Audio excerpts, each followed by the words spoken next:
let's start. So Jane and I were actually talking about this, the kind of career pathway, and as geoscientists, I mean, I'm not just going to say geologists, but it's a bit of a roulette. You know, you've started either just out of uni, or you know, at the project level.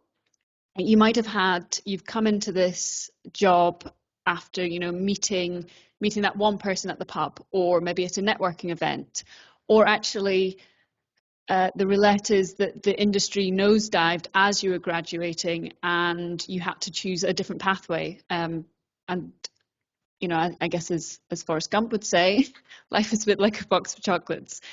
For me personally, so I actually sit in the hydrogeology bracket, which is in the bottom corner. But geology has so many pathways, and you know, today we've had the structural geology from Tony. We've had Jane talking about our database system. Shelley's obviously gone from, you know, the project geologist, the superintendent side of things, and Kate was, you know, talking about the geophysics. But all of that, you know, there's a variety, all stemming from the same core subject. So hydrogeology. This is my own kind of personal career journey. I mean, we can kind of skip past, you know, when I was born and going to university, but it all started in the University of Aberdeen, so East Coast. So a lot of strong ties with the oil and gas industry, which is where the geology and the petroleum geology course was picked. Midway through, so in Scotland, we have 4 years of undergrad, and the industry nosedive. So it's kind of 2015, 14, 15. And so out of 90 students in our undergrad group, one guy got a job. And so, you know, there was maybe 15 of us that went into hydrogeology. Maybe 20 people stayed on to do their masters in what they call integrated petroleum geology. And then the rest became accountants, someone into physiotherapy, just completely diversified. And I went on, I did a summer internship. There's actually a nuclear power station up in the far north of Scotland. And that summer internship with the environmental team, my manager there actually invited me back to when I did my master's. So I diversified and went into hydrogeology. And then from there, got invited back to do my master's thesis. And again, kind of who you know, so that manager used to work for KCB. So he was actually brought up on the Gold Coast in Australia. So I came out for a friend's wedding and went in and said hello to the guys in the office. And then, hey, 4 months later, I was out in Australia with my first job. And then since then, I've, you know, continued. So a lot of travel within the consultancy. So P&G work, a lot of supervision of rigs, getting your hands dirty. And then, you know, after falling in love last year, I moved to Tasmania. So you've got to make it work. The reason that we're kind of going, you know, project geologists, you know, how does this fit in? Project geologists, like anything in geoscience, you know, you can be away a lot. And so sometimes that might not always fit your lifestyle. And so, you know, we've had Jane who's gone in, you know, she was in the field for multiple years, but then has made it work for her and now into like a database role. The hydrogeologist is, you know, Oxford Dictionary is the branch of geology concerned with water. And my work can involve anything between, I guess, travel, a lot of travel, desktop assessments. It might be government assessments, a lot of groundwater sampling projects. So kind of statewide, using different methods to collect the samples, supervision and then design of drill programs as well. So, you know, you're out in the rig, and as a hydrogeologist, you know, I was working with Paul, who spoke earlier. You are at that rig from start to finish. We can't leave the rig. There is a lot of safety. I know that's not mentioned there, but that comes into a big part of it. And then, you know, we do have that geology as our foundation, and so we are also logging, but we have a slightly different hat on. So we're not necessarily looking for the, you know, the pyrites or the minerals, the lithium, I don't know, it depends on what you're drilling for. We have our hydro hat on, so we're looking for the wet rocks, essentially. But that's our purpose. So kind of top right corner, very fascinating site in PNG, but active volcano, you've actually got steam coming out, so you've got geothermal. And for that, we were there actually looking at the big aspect of it, of the dewatering. So we were actually looking at what equipment they had on site. So personally, I wasn't drilling, but you've got to make these practical, very practical decisions on site. A variety of drilling methods. The top left corner is actually a tubex method, which this plays into the safety part. You can see that that's not right for a drill rod. There shouldn't be a big gash in it. You're sometimes asked to do hand augering. Funnily enough, that was near impossible. You can see from some of the big boulders there, you can't hand auger through a waste rock dump.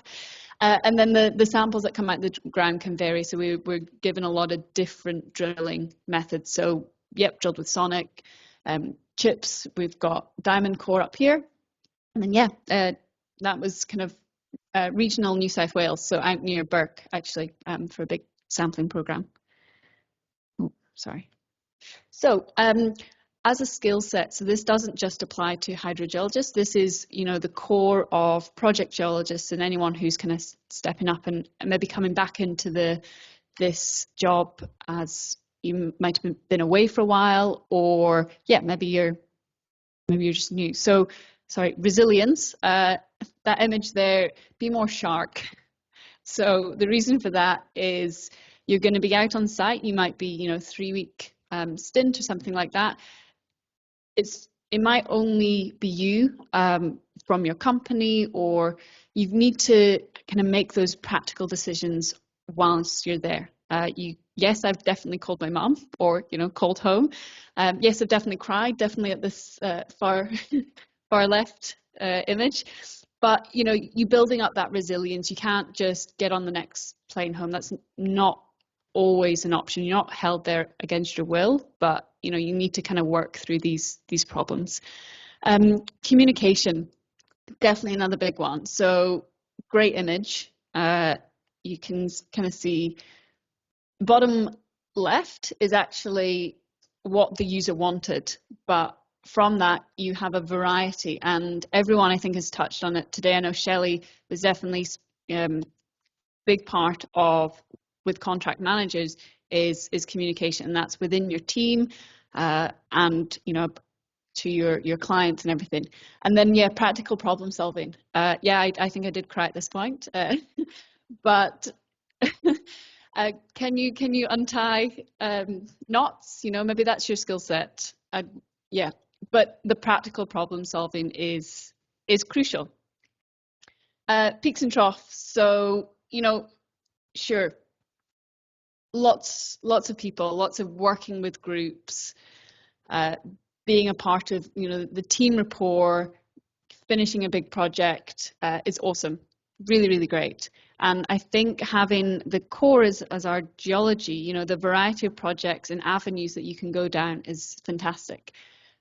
Definitely can get to go to a lot of places, but yeah, it's hard work. This was just down the road. Mark's gonna laugh, but it can be long days, challenging climate, and yeah, that kind of comes back into your resilience. So ikigai, this might be what you smell like at the end of a long shift, but it's Japanese origin of the reason for the thing that gets you up in the morning. So having geology and your different pathways where you want that reason to care. Shelley mentioned it about the care factor, and yeah, this image actually was from a site I visited. We did have crocodiles on site, and the drillers actually had to go in threes. So luckily there was 3 of them in the crew, but they had to go together as a group to fill up their water truck.